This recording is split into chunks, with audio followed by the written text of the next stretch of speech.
বর্তমান আমরা এমন একটি সময় অতিক্রম করছি যে সময়টা কিয়ামত আমাদের অতি নিকটে।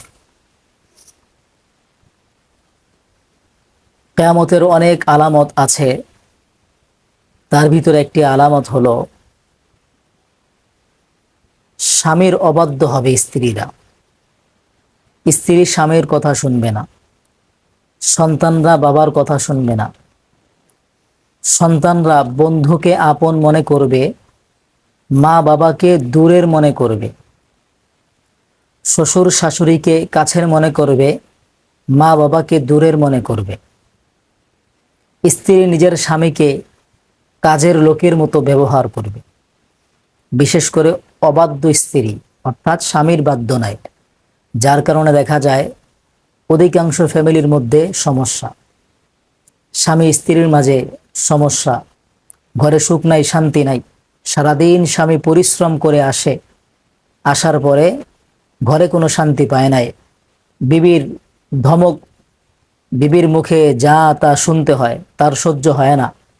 বিভিন্ন জায়গায় দেখা যায় এ স্বামী স্ত্রীর এ বনিবনা না হওয়ার কারণে তালাক পর্যায়ে পর্যন্ত চলে যায়, সংসার ভেঙে যায়, আলাদা হয়ে যায়।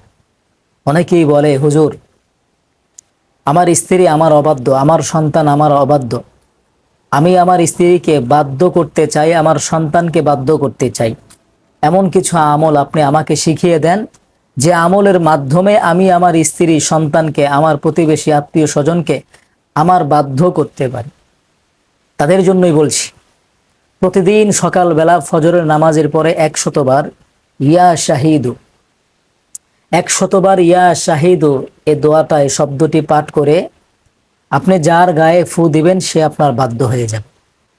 প্রতিদিন সকালবেলা, আবার বলছি, প্রতিদিন সকালবেলা ফজরের নামাজের পরে 100 বার ইয়া শাহিদু এই শব্দটি 100 বার পরে আপনি যার গায়ে ফু দিবেন সেই আপনার বাধ্য হয়ে যাবে।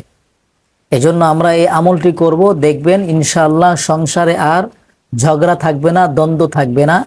স্ত্রী আপনার কথা শুনবে, আপনার সন্তান আপনার কথা শুনবে, আপনার প্রতিবেশী আপনার কথা শুনবে।